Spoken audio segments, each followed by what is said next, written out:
So hello everybody, my name is Frederick, and I have the pleasure to welcome you to an inspiring hour full of imagination, creativity, and innovation, where we can learn how to get ideas out of our heads and into the world. Please join me in welcoming best-selling author and professor at Stanford, my great friend, Dr. Tina Seelig.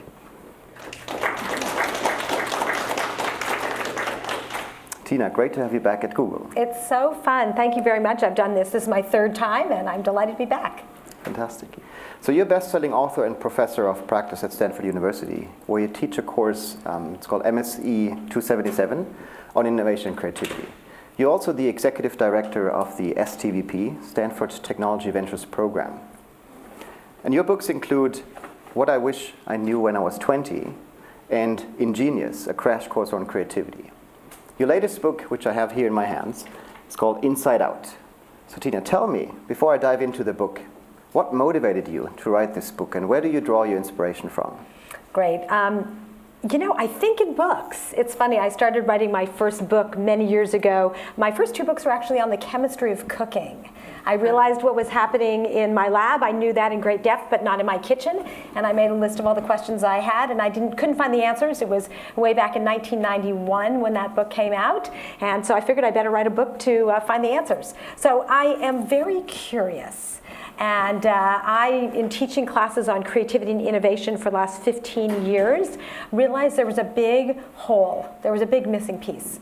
And I know you teach a very similar class, and so I'm hoping that my contributions also help you as well. I realized that we use the terms imagination and creativity interchangeably. We often use the terms creativity and innovation interchangeably, and a lot of people use the terms innovation and entrepreneurship interchangeably. And what happens is this sloppiness results in a lot of problems. One of the biggest problems is that people think you can't teach this. They don't know what it exactly is, and they assume it's just innate, and therefore they don't put any effort into thinking that they could actually get better. And so I realized I really wanted to put a stake in the ground in terms of what these things are, and how one can move through the process of generating the idea and then bringing it to life. And as you mentioned, we teach both a course on innovation and creativity. So I think we share the belief that everybody is a creative person and a creative individual. And you help really explore people, their identity as an innovator, and find confidence in creativity as well. So what are some practical tips you can give us to really bring the best out of ourselves? Great. So there are so many things that you can do to increase your creativity. And I do agree. I think we're all creative, but in the same way that we're all can learn about math or history or music or sports, right? We have very different starting points. There's some people who are naturally very creative. Others really need much more coaching. But there are definitely tools. There's a combination of knowledge, skills, and mindset. And this is very important. It's not just what you do, it's also the way you approach problems. So what I do in my class, and I know you do as well, is focus a lot on helping students push through the first wave of solutions to come up with real innovations. And this is one of the key goals, is teaching them how to look at the problems they ask in the first place, sort of reframing the problem. We are so often go with the first framing of a problem we come up with, and that often might not be the best way to think of the solutions. I'll give you just a simple example. Does anyone in this room have a birthday this week or coming up? Actually, today's my father's birthday, so we'll do it with my father, okay? He's 89 today. We could go out of our way to brainstorm about the best birthday party for my dad. And that might be a great idea. But if we change one word in that prompt to let's plan the best birthday celebration, what happened to the set of solutions? It expanded dramatically. Okay, what if we said we wanted to come up with the best way to mark my father's birthday? That would expand even larger. And the profound piece of this, and I really think it's quite profound, is that the answer was actually baked into the question. If you said let's plan a birthday party, the assumption was that it was a party. If you said let's plan a celebration, the assumption is that it's a celebration. And so if you don't question the questions you ask, you really are missing a huge opportunity. So that's one way that you help people unpack their own creativity, is just even thinking about the questions they're asking. I think you quote at some stage Larry Page about moonshots and setting ambitious goals. So tell us a little bit more about this concept and what inspires you around that. Yeah, it's fascinating because everybody figures out what stage they want to play out their life. They figure out the impact they want to have. An example, a simple example would be you could design a brand new cookie in your kitchen. You can add some interesting ingredients and come up with something that no one has done before. And you could just share it with your friends and your family. Or you could say, hey, I'm going to sell it at the local farmer's market. Or I'm going to open up a cookie store. Or I'm going to start a national cookie chain. Or I'm going to open up an entire global baking business. That all starts with one cookie. And so if you have the idea that you want to do something big and bold, you're going to give yourself permission to come up with these big, bold ideas. You know, we all have the same 24 hours in a day, right? And so it takes just as much time to do something big and bold as it does to do something small. So giving yourself permission to think in really big, broad, bold strokes is really powerful. Of course, Google is such an amazing example of that. I use lots of examples from Google all the time, and I think we should all look to Google as an inspiration because not only the impact that the company's had on our everyday lives, but the culture of experimentation and really taking on very, very big challenges. Great. So I think setting yourselves ambitious goals is one thing, or having ideas, but how can we actually get those ideas out of our head and into the real world? Because I think that's also your tagline here. So can you give us a recipe how we can actually make those ideas a reality? It's interesting. I was mentioning before we started that I did a Reddit AMA last week, which was totally amazing. And the thing that came up with the thousands of people who sort of signed into the conversation was their frustration with this same problem. As they said, I have all these great ideas, but I don't know what to do next. You know, I'm afraid that someone's going to steal my idea, or I'm afraid that if I do it, it's going to fail. And it's such an interesting thing to see that people actually have been taught that process. So here's the model that I've presented in the book, which I call the invention cycle. And the idea, you'll see at the end why it's a cycle. The idea is that you start with imagination. Imagination takes two things. It requires one mindset and one action. The mindset is engaging with the world, and then actively envisioning what could be different. This is something a lot of people don't do, but the idea is that if every single day you're going down the street, you're going to see opportunities of problems that need to get solved, and then you can envision what you'd do differently. In fact, before something is your passion and something that you dive into, it's likely something you know nothing about. And there are so many examples of that. I'm sure that all the people who are in this room, or the people who are watching, are doing things in their lives that at some point they didn't know anything about. But once they got engaged with it, the opportunities start opening up for them. So that's the imagination stage. But now that you've envisioned what might be different, you move on to the creativity stage. And that requires motivation and experimentation. Now, the wonderful thing is you can start with a little bit of motivation. You don't need a lot. A little bit of motivation leads to small experiments. I know you spend a lot of time teaching people how to prototype. And that is such an incredible skill to say, I don't have to do everything. In fact, I can just, with a little bit of curiosity and motivation, do some quick prototypes to see what might happen. And of course, the results of that, whether they work or they don't, will then fuel your motivation. And so you end up getting this wonderful cycle of motivation and experimentation that leads you ultimately to the next step, which is innovation. So creative ideas are new to you, but not new to the world. But when you then get to the innovation stage, that's when you push through. That's with great focus, so the mental state of focusing leads to then reframing. And we talked about that a minute ago, the sort of the birthday party, the birthday celebration. By reframing, that's when you come up with real innovations that are not just new to you, they're also new to the world. And once you've mastered that, and each one of these steps gets harder than the one before, but once you've mastered that, you then go to the entrepreneurship stage, which requires great persistence and inspiring others. You cannot do these things alone. I mean, look at this amazing company with all of these people. The things that are happening here would only happen because other people have been inspired to join the team. And that is the cycle aspect, is you get to the entrepreneurship stage where you inspire others' imagination, which then starts their cycle all over again. Great. Let me come back to the entrepreneurship in a second. I want to stay a little bit longer on the experimentation and prototyping. Again, I find it truly inspiring how you talk about this as well. And you mentioned in your book something where we can learn a lot from children, actually, and how they experiment and try out new things. Can you talk a little bit more about that? Yeah, isn't it true? I mean, I often ask people in audiences, were you creative when you were a kid? And ask, do you have kids who are creative? You've got kids. Are they creative? Absolutely, I think so, like every other kid. Like every other kid, exactly. And then what happens? And you ask adults, are you creative? And a huge number say no. And we say, what happened? It's, there are very few other things I can think of besides learning new languages that we get worse at as we get older. I mean, isn't that totally crazy? That people get worse at being creative as they get older. And it certainly comes down to our school systems.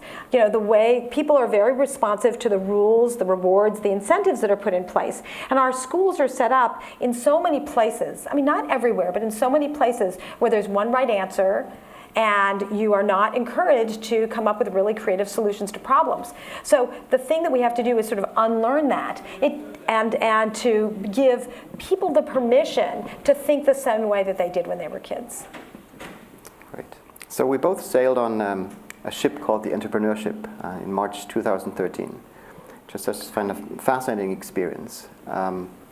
So we passed glaciers in Patagonia, in Chile, and experienced, wild waters. I think we both got seasick at some time. And we also went to Cape Horn with about 90 students from Chile and Stanford who wanted to become entrepreneurs. So what did you take away from this experience around entrepreneurship? And how do you describe that in your book? So this is sort of an interesting story. I was down in Chile. I do a lot of work in Chile with universities down there, and we're partners. And I was trying to get them to think really big, the sort of the moonshot. They were coming up with all sorts of ideas for their programs that were very incremental. And I said, you need to think big. You need to think, what if we had a ship? What if we had an entrepreneurship? And of course, once you come up with the idea for an entrepreneurship, you have to do it, right?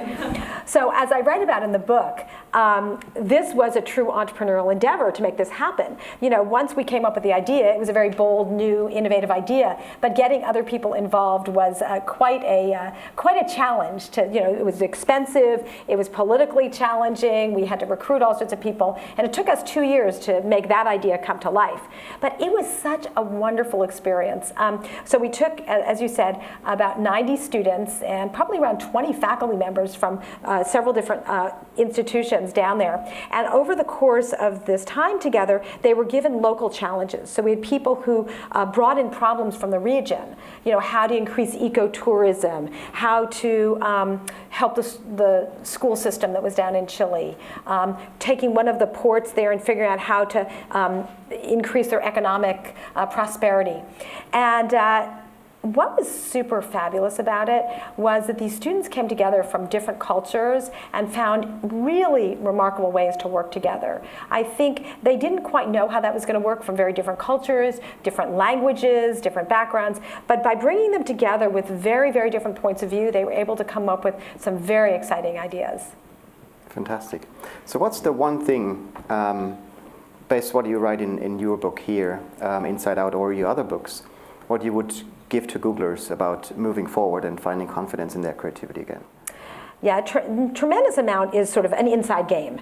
It's about giving yourself permission to challenge assumptions, to break the rules, to make your own luck. One of the things I talk about in this book is that when you get a job, any job, you are not just getting that job, you are getting the keys to the building. And that's true in so many places where you go. You go inside and the opportunities start making themselves sort of visible, and then it's up to you to really make things happen.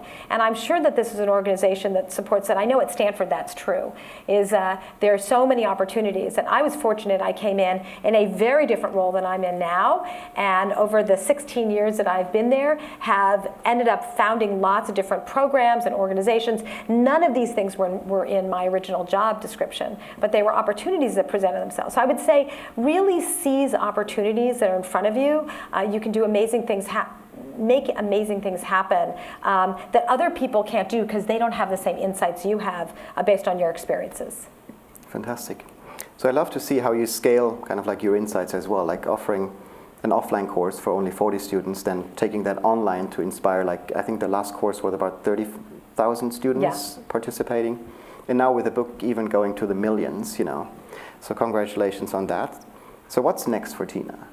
Well, you know what? I'm always looking for ways that I can have an impact. And a lot of it is drawn, as I said, from my own curiosity. One of the reasons I write books is not to sell 1 million copies. It's that writing a book is a way to really focus your thoughts and your attention.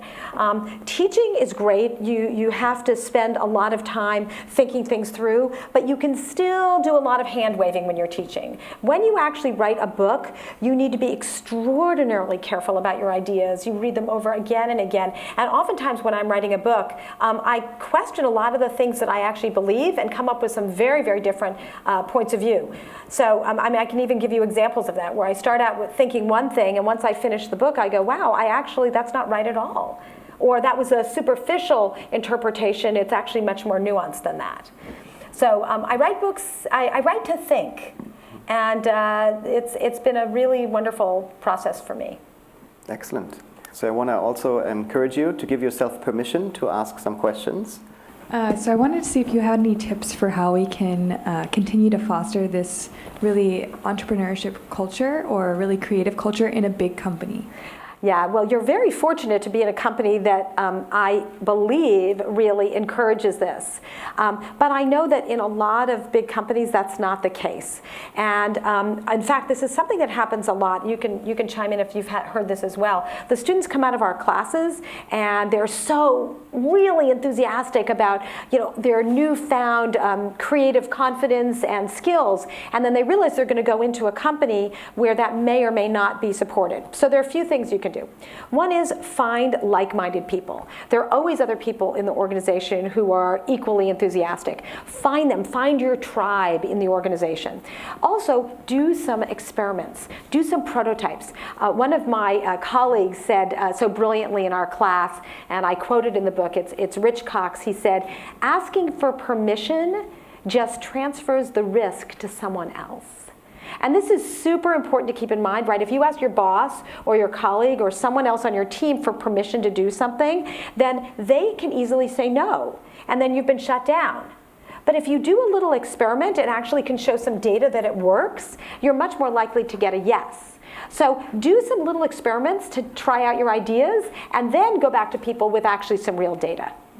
I was curious, you just mentioned briefly sort of the decline of creativity as we get older, and that's in part due to school systems. And I was wondering as well, it seems like in at least Silicon Valley, at least, there's sort of an increasing focus on getting productivity out of every moment of time. And I've read a little bit of research about how sort of the importance of play for children in fostering a creative sense. I was curious if you see a conflict at all in sort of the direction that things are moving in terms of more and more productivity and screen time for kids.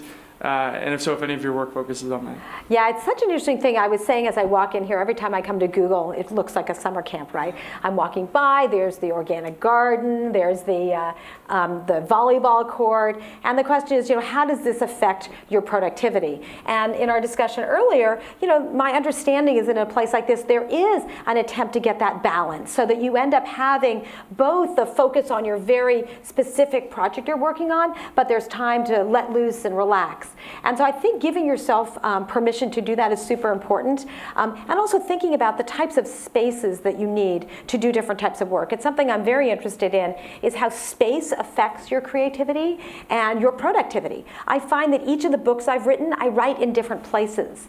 Different spaces stimulate different type of thinking, and I find that I need very different types of spaces to think in different ways. For example, when I wrote What I Wish I Knew When I Was 20, it was very much a very personal book. It was like an open letter to my son who was going off to college. And I wrote in a room that was all the curtains down, it was very quiet, and it was something that felt very, it was very insulated. When I wrote my book inGenius, I wrote that with wide open windows and high ceilings, and I needed a very expansive environment to really stretch my thinking. So I'm a huge fan of thinking about the space that you need to actually extract the most from your work. And there are going to be places where you're going to be more productive and places where you're going to be more creative. So where did you write this one? So this book, it's funny. Don't tell anyone.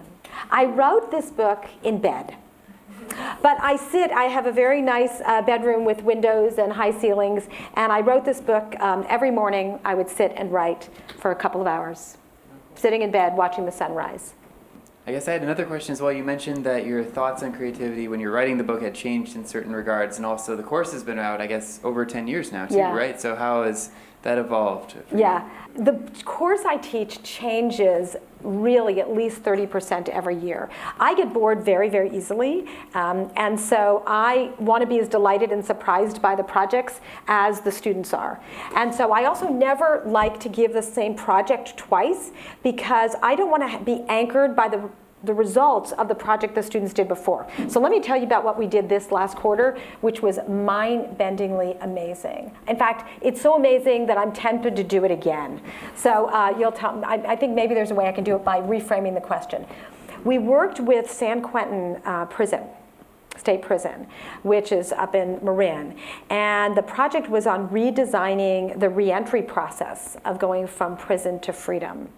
And the students were incredibly moved by this challenge, and the projects were incredible. So what happened is we brought in a bunch of folks to the class the students could interview, and also made many other people available for them to interview who were former prisoners, parole officers, folks who played different roles in the prison system. And also the students got to go up to San Quentin, and they taught classes up there. So there's a program I work with called The Last Mile that is an amazing program that teaches entrepreneurship at San Quentin. And I've been teaching in the program myself, and found it incredibly moving. It was incredible to teach these men who are hungry for the type of lessons that we teach. They have had no exposure to this, although they're very bright and very entrepreneurial. So how do you get them to channel their natural entrepreneurial spirit into doing things that are going to be really socially responsible? So the students got to teach classes up there and came back, and their job was to redesign that reentry process. And the insights they came up with were really very, very interesting. And in fact, there were 8 teams, and 2 of the projects are already being implemented that they came up with. Very nice. Visitors to Google, companies come to Google almost daily or at least weekly, and they're always looking for ways to make their company more innovative. And so there's rules, there's guidelines in the book, but then they also ask for quantitative backing to back it up. So is creativity something that needs to be in like a report and spreadsheet format? How would you do that? Is it really the goal that you should be asking, or like these companies should be asking? It's such an interesting thing. One of the challenges about teaching creativity is that it's really hard to measure. Just like it's hard to measure things like ethics or love. And there's a wonderful quote from Einstein that I'm probably going to butcher here, but it's something that says, all things that count can't be counted, and all things that count can be counted don't necessarily count. And I think that this is super important when we think about creativity, is it's something that matters a lot, but it's really hard to measure. And especially when you think about the fact that we're planting seeds that often take a very long time to actually sprout and to form large trees. I mean, if you think about, listen, Cliff, you're 10 years out of school. Think of the things that have happened in 10 years or the lessons you use today that you might have learned 10 years ago. And we see this, I run a lot of programs at Stanford. One of them is the Mayfield Fellows Program, which is a dozen students who are with us for 9 months, an intensive program. Most of those students have very entrepreneurial tendencies and interests, but most of them don't end up starting companies until 4, 5, 6, 7 years after they get out of school. They go and work at other companies. They might come to Google. They might go to Microsoft. They might go to Amazon. And then they learn about the opportunities, like really big opportunities, once they're immersed. They realize that when they're in school, they don't actually know the problems that they really want to tackle and solve. And so once they get out into industry, that's when they start seeing not only how these businesses work, but they really become passionate about something they really want to dive into themselves. In fact, interestingly enough, the Instagram guys were in our program, and that's how they met. But they went off to other companies and then came together several years later to start that firm. I have a question about, I guess, generating ideas, and I don't want to create a false dichotomy, but I'm going to ask the question anyway, if that's okay. So my question is, do you think that creative and new ideas are thought of deliberatively and consciously through a process like brainstorming, or are they formed more organically, almost as if they're stumbled upon by doing experiments out in the field, or by perhaps subconscious processes? Can the answer be both? right? So the fact is that it is a very complicated process to generate new ideas. And so what we do is we give a lot of tools to help you get there. Clearly, it's something that happens in your brain. I'm actually a neuroscientist by training. I did my PhD in neuroscience at Stanford Med School a few years ago. And people, when they ask me, how does creativity work in the brain, I can answer confidently that we do not know, okay? But we certainly know that our brain is responsible for helping us generate ideas. And so we need to do things that help us stretch our imagination. One is by getting lots of different experiences. The more experiences you have, the more you have to work with. I mean, think about it. If you're in your kitchen and you're trying to come up with a new recipe, the more ingredients you have, the more options you're going to have to reconnect them. So one, you need experiences, but then you need some tools to help you figure out the tools you can use to connect and combine them, to reframe them, to saute them, to broil them, to whisk them up, okay? And so that's what we do in our classes, is we give people an opportunity to learn the different tools, just like you would in a kitchen, the tools that you can use once you have these ingredients. But the goal is also to get as many ingredients as you can. So it's something you can do. Talk to someone who's outside of your field. Read books that are in a different, something you never pick up. Go travel somewhere you haven't been before. Watch a movie that stretches your mind. These things give you more to work with. And so, yes, but you know what? We are natural problem solvers. We would not be sitting in this building. We would not be, doing the type of scientific research that we do if we weren't naturally creative and curious. And so what we're really doing is we're tapping into our natural skills and helping to polish them to make us better. Does that make sense? Yep. So I'm curious, who here feels like they get to be creative in everything they do every day? I mean, is this something that you think of every day as using creativity? Yes? Yeah?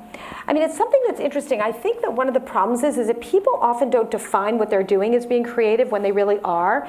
Because if you said, are you a problem solver? You would answer yes. But are you creative? You might not say yes. So I think being able to just sort of understand that when you're solving problems every single day, from the mundane to the big and grand, this is an opportunity every single day to be stretching your imagination, to learning how to be more creative. Yeah, and so you also mentioned, in the education sphere, like at least in American education, it's traditionally not very creative. It encourages like a set path of thinking. At the same time, there's tens of thousands of schools nationwide, hundreds of thousands and more teachers. Like how can you start to change that conversation at such a wide scale? For the kids. Great, and I think this is incredibly important. It doesn't mean that we don't want to teach a lot of things we already teach in school, but in parallel, we need to give students an opportunity to have open-ended problems that don't have one right answer. Also, we need to give them an option to follow their own interests. This is something that I find so sad, is when kids come out of school and they've never had an opportunity to do creative writing, or to do their own artwork, or to take a topic, might even be baseball, and just follow it as far as their interests take them. This is what propels us forward later in life, and we need to give people the skills to do that starting earlier. This is why I'm hoping that the framework that I've crafted and presented in this book creates a model that can be used by educators. I mean, that's really one of my hopes, is that if you actually have some definitions, and let me just sort of remind us what these are. That imagination is envisioning things that don't yet exist. Creativity is applying your imagination to solve a problem or to address a challenge. Innovation is applying your creativity to come up with a unique solution. And entrepreneurship is applying your innovation to bring it to the world. So what this is a hierarchy of skills going from imagination to creativity to innovation to entrepreneurship. And as a result, you can then learn the attitudes and actions that have to happen along the way. And so just as you learn how to read and write, we start out as babies where we're babbling, we learn how to apply those sounds to make words, the words to make sentences, and the sentences to make stories. You can go through that same process in learning to be more creative and entrepreneurial by going from really learning how to hone your imagination, how to then apply that to be more creative, apply that to become really innovative, and apply that to become entrepreneurial. And I think that with having that type of framework, we can really encourage educators to think about how they bake this into their classes and give students an opportunity to really master these skills. So, Tina, Thank you once more for inspiring all of us and taking the time out of your busy schedule to come over to Google. Highly recommend Inside Out. It's actually available in the back for $10. And Tina kindly agreed to stay a little bit longer to sign your personal copies. So thank you very much. Great. Thank you very, very much. My pleasure.